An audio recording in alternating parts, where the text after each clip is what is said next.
often get asked where I get my reference photos from because it's so difficult to know what is royalty free or copyright free on the internet.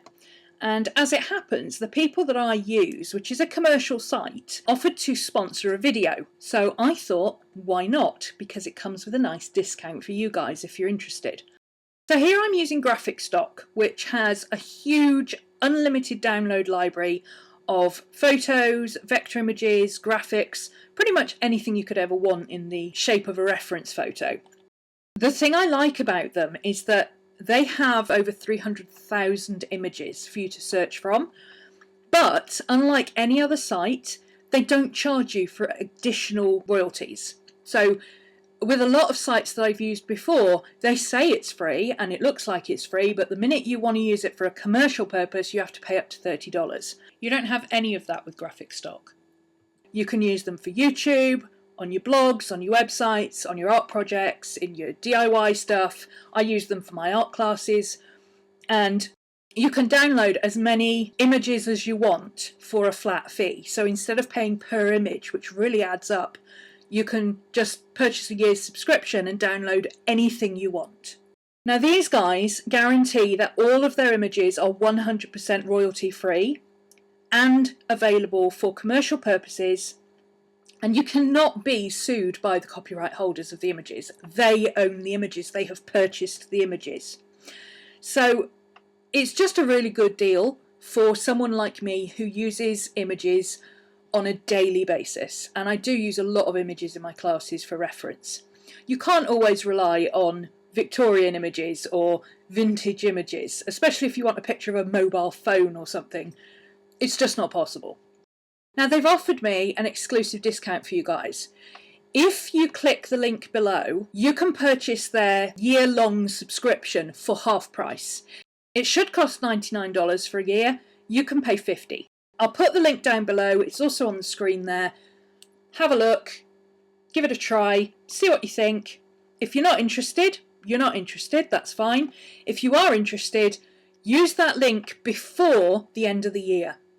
This is a limited time offer up until New Year's Eve. And I don't get anything from you clicking that link, it's just you getting a discount. As I said, I already use these guys anyway, so them offering a sponsorship for you guys to get a deal, that works for me. Here you can see I am selecting my images. I've gone through it fairly slowly so you can see what's going on. I decided I wanted photographs to work from. And then you can add those specific images to a project folder, which is what I did here. Once they're in that folder, it's nice and easy to go back, find them, download them. You can see I've downloaded them onto my computer, thrown them into Pages and printed them out. And I now have printed reference photos in a matter of minutes that I know are absolutely 100% copyright free. I chose 3 images altogether, some oranges in an old-fashioned sleigh, an old-fashioned candlestick and a lantern with some spruce twigs and holly berries and things like that around it. I'm going for a Christmas past theme here, so I want very oldie-worldy, twinkly lights and candles kind of effect. So once you've got your reference images, what do you do with them? Personally, I like to chop them up into bits, rearrange them on my page and decide how I'm going to sort out my composition. And that's exactly what I'm doing here. I'm tearing off bits of my images, deciding what I will like, what I don't like, what I want to keep, and so on. And then I'll usually just grab a scrap piece of paper and a pen and just mark out what I think I might like to see on my page. The reason I do it like this, in this thumbnail format, is so that when I come to draw it, I know what I'm going to put in and what I'm not. For instance, I decided I did not want to draw the finickety fiddly bit that I didn't have a reference for on the lantern with the wick of the lantern, so I covered it with the oranges. Artistic license and strategic placement. Once I've done my thumbnail sketch, I can then go on and draw my image. Now, because I'm using this piece in my journal, I've actually cut it into 2 pieces, but you could just as easily do this as a single piece or as a cutout for something else, which is actually what I intend to do with it. So the first thing I do is block in my main shapes. I'm not worrying at this point about things like perspective or straight lines or anything like that. I'm simply making sure that the size of the lantern and the candle and the oranges relate to each other in a sensible way. I did end up drawing my pine cones a little bit small, but I think it works for the image because the oranges are quite large. So you can see I've combined various different aspects on both pages. I've got holly on one side, and shortly I will add holly to my candle on the other. I have fir or spruce sprigs on both sides. I have a wayward orange that's fallen off the sleigh that is bringing the colour across to the other side of the image. And all of this is adding to the composition by drawing your eye down and into the picture. But also when I add colour, I'll be able to use repetitive colours to bring the two sides together and make it look like a complete picture. I'm using my Lamy pen here with some platinum carbon ink. It's completely bulletproof and I absolutely love it. I'm often asked what kind of ink I use, and that is the only ink I use for watercolour or marker, because I absolutely know that it's going to work. And because I want quite a loose style for this rather than for it to look like it came out of a colouring book, I'm using a more sketchy approach. In general, it's not a great idea to use a lot of chicken scratch type marks when you're drawing an illustration, but I like the sketchy approach, so I do tend to do it quite a lot for more natural surfaces. So my orange there, my fir cones, my fir leaves and sprigs, my holly are all going to be quite loose and sketchy, and the outline won't be perfect, whereas the candle and the candlestick, those are man-made objects, those have hard edges. So those and the lantern and the sleigh will be a little more illustration-like rather than sketchy. I like the difference between the two, and I like to mix man-made with natural and kind of give them a little bit of a different feel between the two.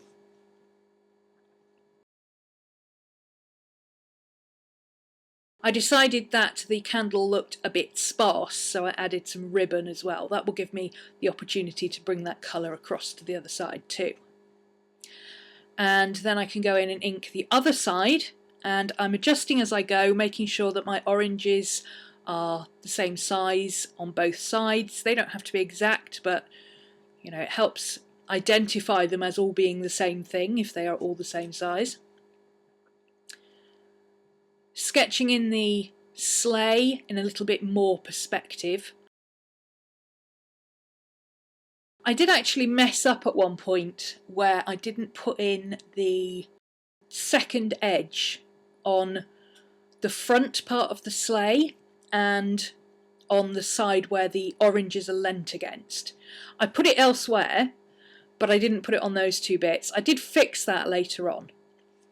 I actually ended up doing this picture twice because when I came to colour it, I didn't have any footage. I don't know what happened, but my footage is gone.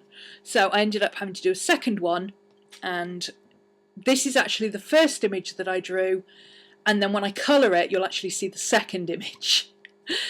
Oh, it was one of those days.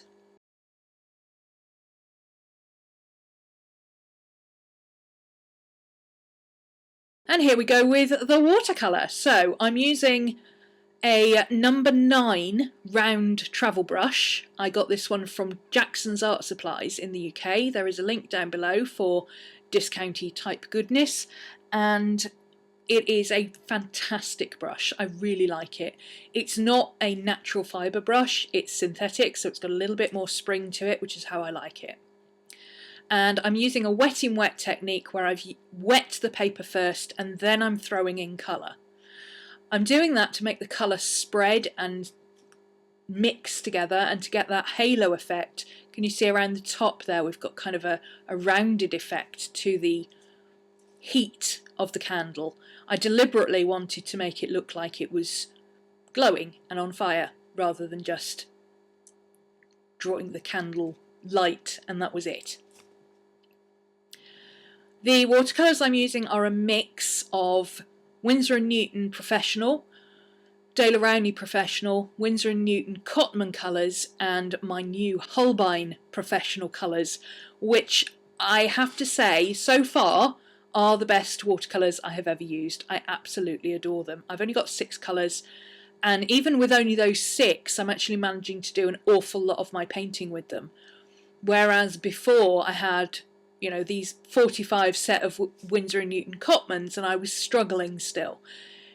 Having professional paints really makes a difference, and it's not that it makes a difference with how you paint necessarily, it makes a difference with how the results look. They certainly keep the colour a lot better once they've dried. They don't go in any way chalky, and they're very, very vibrant. But they're also very easy to mix and blend. I found with the student grade ones, the Cotmans, although they are very bright and beautiful and you can use them perfectly well, you do need the full 45 sets to get all the colours you need, because mixing them is a bit hit and miss. But these Holbeins, oh, they're amazing. I've only got the basic 6 set. They're 6 5ml tubes, and they were so expensive, but so worth it. And I think what I'll do now is experiment with the 6 colours that I've got and really try and make them work for me until I get to a point where I know I cannot mix the colours that I need. I already know that I'm going to need a violet and a Payne's grey, so I'm going to pick up those next. I may also need a more pink. I'm toying with the idea of the opera pink, which is a very vivid pink, because I do like my pink. It has to be said. But other than that, I've really managed to do a huge amount with just these limited colours, and you'll see that I only use colours from my Cotman series just to kind of tone down or to mix in with what I've already got to get the shade that I really like.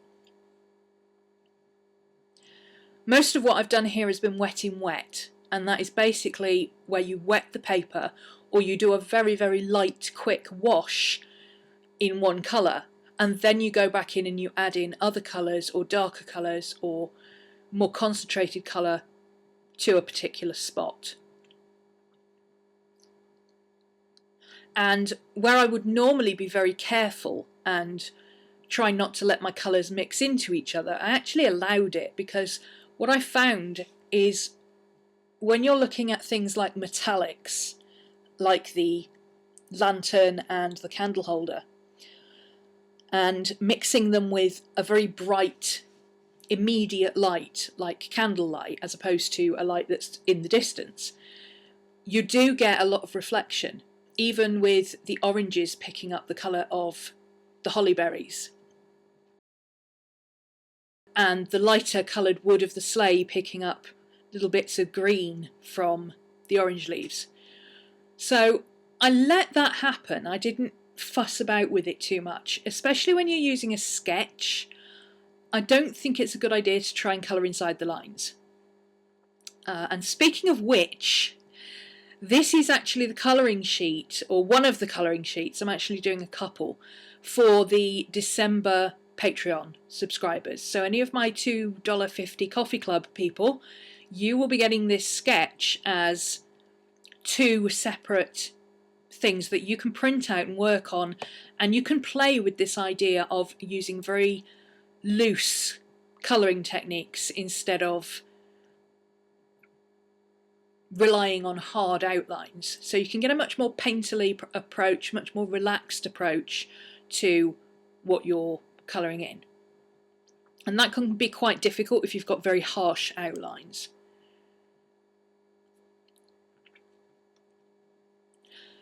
Because where I'm putting this is going to be against a bright green background, which will pick up the green in the picture, I decided to go with very warm colours. So I went with a neutral brown and warmed it up with some reddish brown. I think it's called Indian Red. It's a Daler Rowney colour. I used a very vivid orange with a golden yellow for the oranges, for the candlestick and the lantern, I actually mixed the orange, the yellow and the red brown together, and I allowed a little bit of green to bleed into it, because some metal does have a little green tinge to it, especially if it's like brass, tends to turn a little bit green in places. So I allowed those different things to appear naturally, and then I deliberately, you can see here I'm going in and adding red and green to give it the impression that it's picking up the reflections from the fruit that's lying on the table below it. Now that the candlestick's dry, I'm going back in with some additional reflections. Now the reason I'm doing it dry is because the candlestick is a hard surface, so that really needs to have harder shadows. It reflects the shapes of what is in front of it. And there you have it, there's the finished piece. So I hope you've enjoyed that little art with me session. Thank you to Graphic Stock for sponsoring this video, and I will see you all again very soon. Bye!